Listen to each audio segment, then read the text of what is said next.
Hey guys, Mina here. Just jumping in here to let you guys know we have something so exciting. It's a free masterclass and we created it just for you right now. We keep getting questions. How do I pivot and sell right now? The number one question we get is, how can I make more sales? And so we want to teach you how to create a plan to boost your sales and grow your business right now. So if you want this totally free masterclass that we've created for product-based businesses, head over to pivotandsell.com. We'll see you in there. Welcome to the Product Boss Podcast, where we help product-based businesses grow their sales and improve their strategies. Hey everyone, I want to introduce you to my co-host and biz bestie, Minna an Amazon guru that has built a multi-six-figure product-based business. And introducing the other half of the Product Boss, Jacqueline Snyder. She has helped launch and grow over 500 fashion apparel and accessory brands, even one of her own. And together, we share our inventory of secret weapons that will help you dig deep and do the work it takes. Are you ready? Let's build together. Hey, everybody, and welcome to another episode of the Product Boss Podcast. I'm your host, Jacqueline Snyder, with my lovely co-host, Minna Kunlo-Sitep. Hey, Minna. Hey, Jacqueline. All right. So today we are going to talk about how to launch your product on a new sales platform. Yeah, the exciting stuff. Right? We get this question so often. So many times you guys are trying to decide, well, I want to launch onto a new sales channel or a new sales platform, but I'm not sure how to do it. What should I do? What should be my first step? Or how do I even decide on what sales platform would work for my business? I'm not sure. I'm sure a lot of you feel that way. Yes. So jumping right into this, the first thing of that is deciding what new platform you're going to jump on, right? So there's lots of options out there. Like if you're going to decide to jump onto Amazon or jump onto wholesale, for example, is that market, are those people on that platform the right for your business, and are your customers there? So is that market right for your business, and is your customer there? Right. So the idea there is, if you sell wedding gowns, is Amazon the right market for you? It might not be. Right? You might decide wholesale might be the way to go, or certain trade shows might be the way to go, or launching your own website might be the way to go. If you're going to decide that you're going to move off of Etsy and try and find a new sales platform, what is that next platform that's right for you? So what we want you guys to think about first is the market right for your business?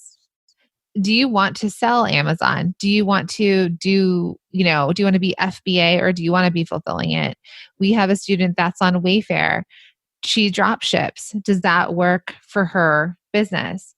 If you're going to sell wholesale to retailers, are you prepared to prep for wholesale? Do you have the margins built in that you can sell wholesale? Are you ready to ship products and create line sheets and sell to retailers? So first and foremost, you guys have to look at the platform, think about the growth that you can make, and decide, is this right for my business? Yeah. And as you can see, we're not saying your own website is part of this, because that second part of that question, the latter part was, is your customer there? If you're just starting and you just have your product and you just are starting your website, that question, are your customers there, is probably a no. Your customers don't know you exist on that website. So that's why we're talking about platforms that exist and how you can get onto a new platform. And this doesn't take away from the fact that we do want you to start a website eventually when it's right for your business. It's important you guys will own your website, right? It's like it's your environment, your store. You can control things there. It's not always right for people right away.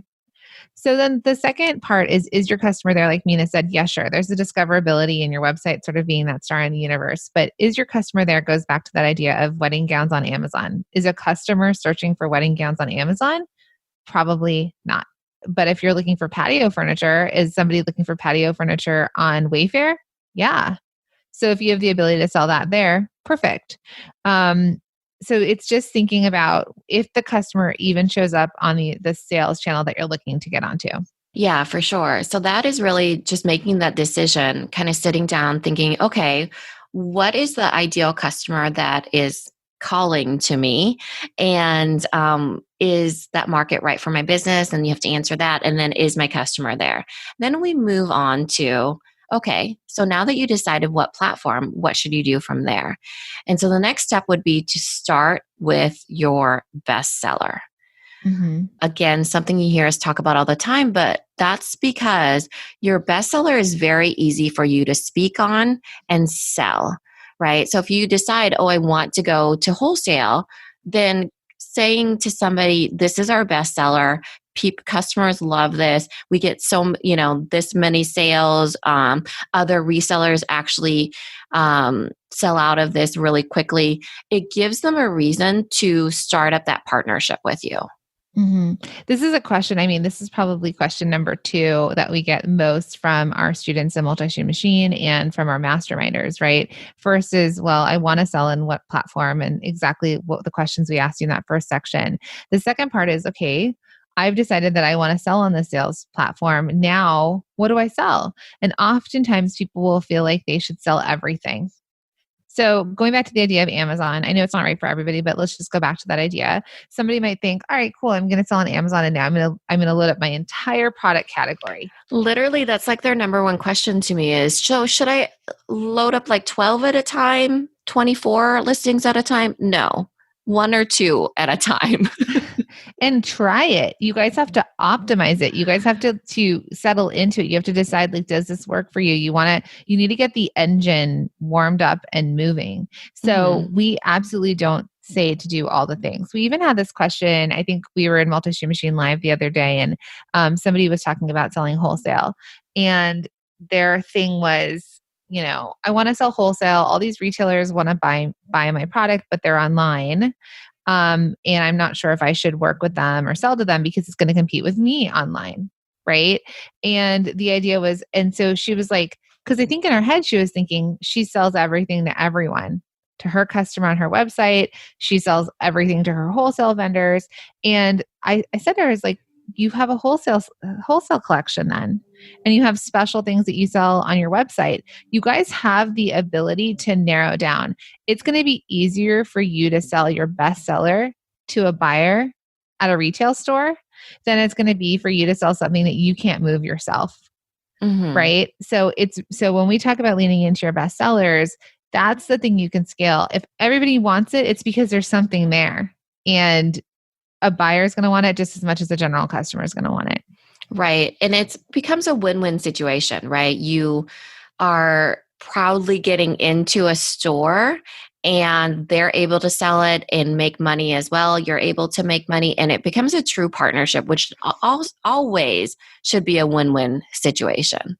Mm-hmm.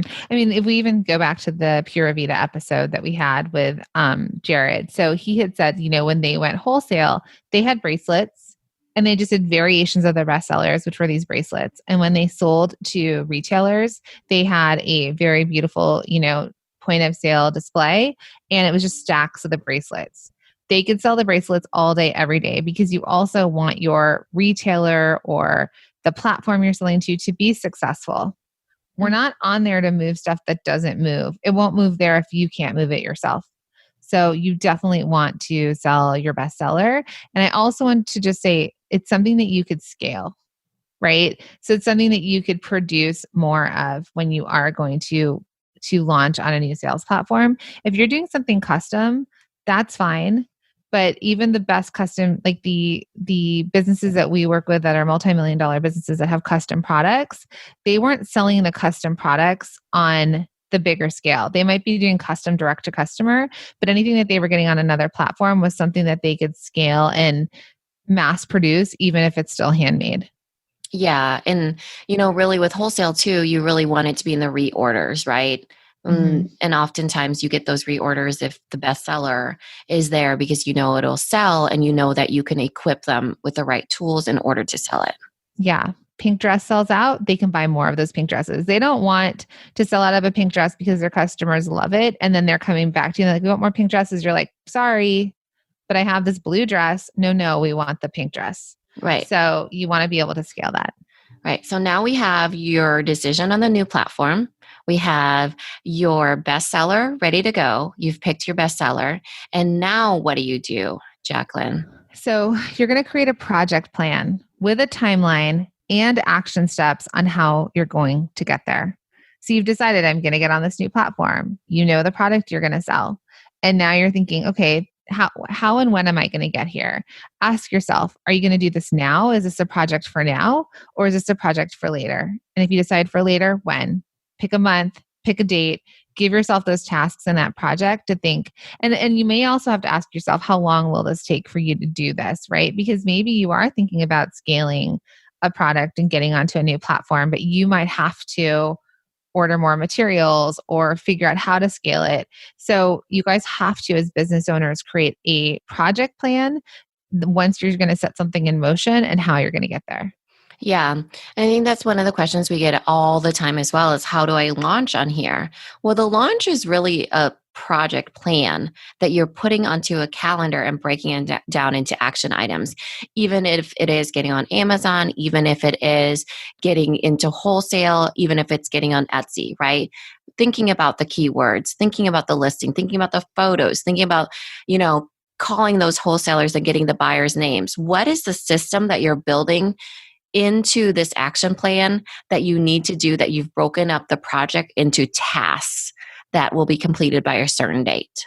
Mm-hmm. Yeah. And in each sales channel and is going to have a different type of thing. Some things are kind of plug and play and you could just decide. I mean, really, ultimately on Amazon, if you wanted to fulfill it yourself, you could go on today, sign up for Amazon, get your product listed and start shipping if people start buying from you. But if it's wholesale, for example, there's an aspect of getting photos, pricing your product correctly, creating collections, having line sheets, getting in front of retailers. It's a longer play, but you would plan out for when you want to be in retail shops for what season. What are some other platforms? I know we keep toggling because wholesale is my sweet spot and Amazon's yours. So let's give them I know we keep other. talking about those too. I would say, like, even if you wanted to get on Zulily, for example, or Wayfair or Walmart or other flash deal sites aside from Zulily, but the first part of that is just knowing where to go, right? So it starts with, deciding the platform, but and getting on there, but finding the first part of a project plan is to research what you need to do. So, for example, where is the link to sign up? Is there a contact person? That's why wholesale starts with what's the buyer's name, right? With Amazon, it's where's the link to sign up. And with Zulily is what's the department and how do I contact them, right? So Etsy would be where do I sign up as well, right? Your own website would be what platform am I going to build my website on? And then I guess if you had your own email list, you could essentially be creating that right now. I think another one that people talk about a lot when times are normal, that there's in person, right? So if you're going to a craft fair or a trade show or a farmer's market, we actually got a question recently about virtual markets. So if that's a question, you guys decide, okay, where are the virtual markets and what's that first next step, which would be finding the link to sign up. And what's the timeline? If it's something live like that, like a virtual market, there's a date that it's going to happen and you're going to have to decide whether you can get prepared in that timeline versus, certain open platforms you can kind of apply and get on when it happens. Yeah, I love that example. If we kind of roll with that a little bit more, it's like you research, you find the link of who to contact to sign up for that trade show, or let's say farmer's market. Then you look at the price. Ooh, can I do it? Can you look at the calendar? Ooh, can I put it into my project plan? What is my booth going to look like? What products am I going to sell? Do I need to send things to production? Am I going to have special deals during that time, right? These are all the same things for every single platform. And then when we say start with your bestseller as a second step, you may start with your bestseller when it comes to trade shows as well, right? So put those out in the front. How are you going to display those? How are you going to talk about them? Are you going to have different variations of your bestseller? Are you going to show other places it's been featured? So that really is thinking about the timeline and the project plan that's based off of your bestseller and whatever platform you're initially starting with. Right. So, I love Minna for this as my business partner because she's excellent at creating plans and making sure that we get to them, like having the step by step. And so that would definitely be the thing that you guys need to think about. How do I get there? How long will it take? And it's okay. Like you'll just create the plan. That's what business owners do. They vision for their businesses. They have strategy for their business. They decide on what they're going to do next to help their business level up.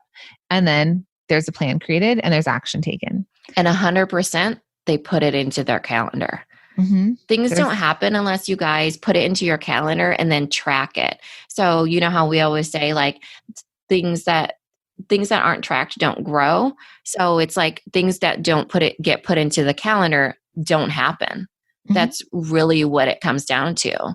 So the project plan needs to eventually have a timeline and go into the calendar. Right. Okay. So the project is set in motion. You guys are up on that new sales platform. And now what do you do? So the next thing that you do, Minna, is you push traffic there. So even if you're at a farmer's market and you think people are going to walk by, you want to push your own traffic, even if it's on Amazon, Wayfair, Zulily. Push your own traffic, even if it's a wholesaler and the stockist that you have. Push people to that particular boutique. It does a couple things. It creates the sense of excitement to all of your customers, but also it's a goodwill type of thing where you're pushing traffic to whoever it is, even if it's competing with you, because you want that initial launch to do well. Okay, and ears up.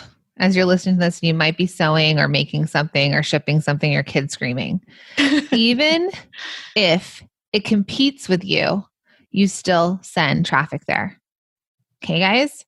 Because all of this effort of you guys getting your product on a new platform, spending the time to create this project, doing all the things. So again, that idea of the student I talked to you about, that she is approached by all of these, wholesale retailers, and she's like, it's going to compete with me online. That's okay. Because it's a short period of time that it's going to compete as you're sending traffic, as you're kind of churning that machine and you're getting it started. They will come back to you and buy. It comes down to convenience. It comes down to the trust factor. A lot of us buy things on Amazon because our credit cards are stored, our shipping addresses are stored. We can get it quickly. People who, sell on Etsy, it's because they're used to Etsy. If they're discovering you, if you're selling to a retailer, the most important thing that you do is you build that relationship with that retailer. We used to, when I worked for that celebrity, we would get press placement, People Magazine, Us Weekly, blogs, all these things. And we wouldn't send the traffic if we had just landed a new retailer. Like we were in Lisa Klein, huge store in LA. If we had landed that, which was a giant land, in the press, we'd be like, available at Lisa Klein on Robertson. Because if she does well, if she sells it, she will then reorder from us and build that relationship. And that is long term. That is something that is the bread and butter of your business.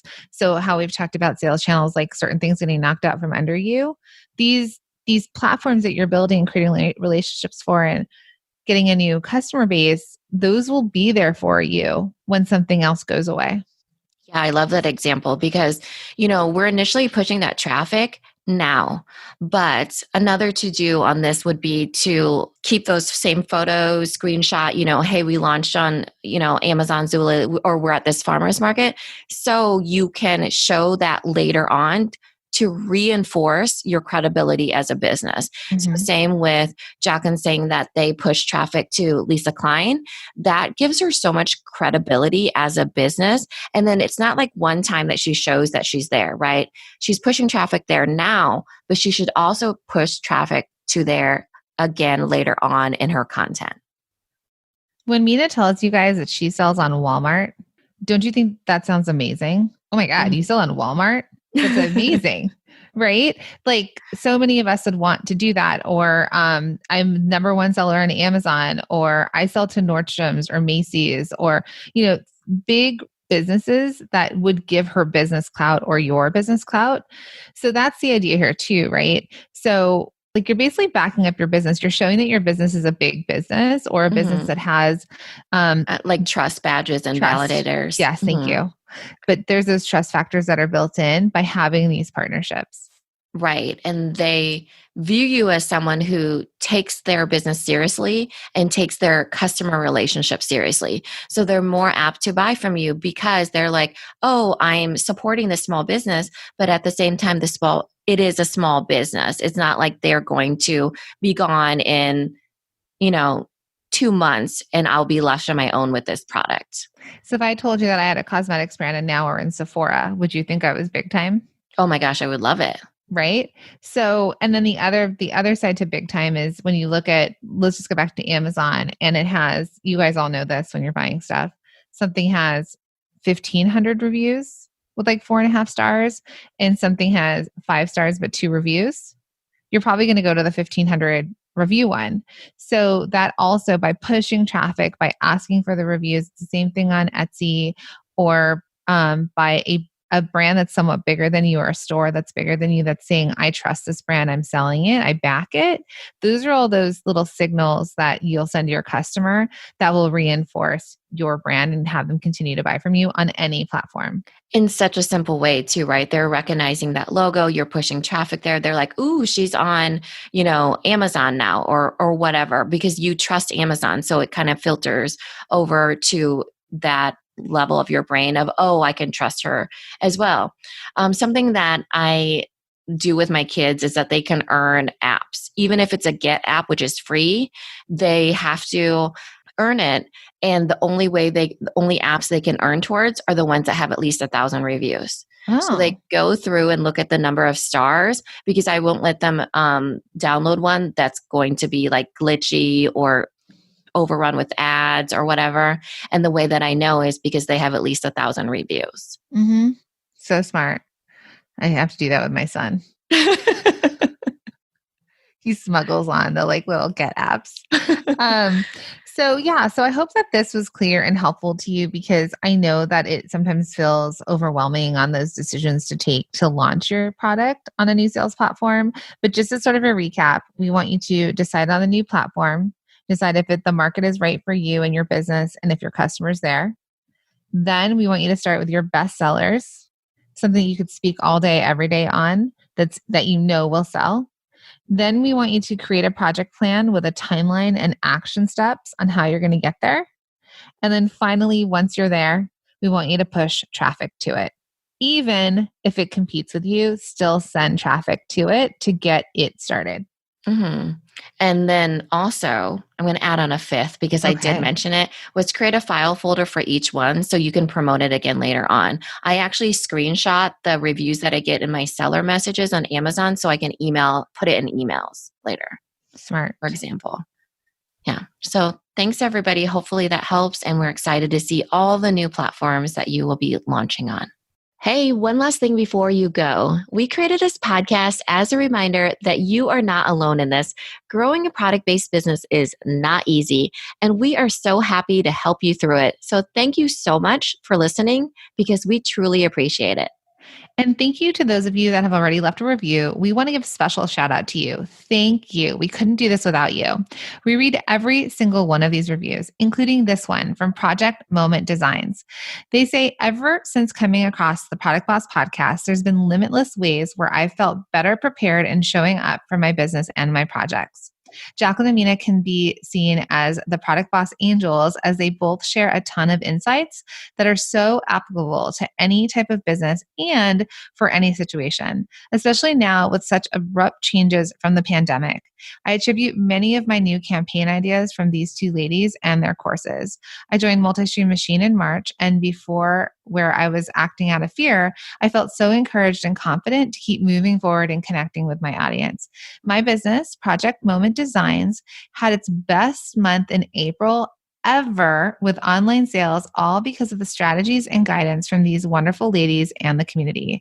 I 500% recommend for any product-based business to welcome the Product Boss community into your journey.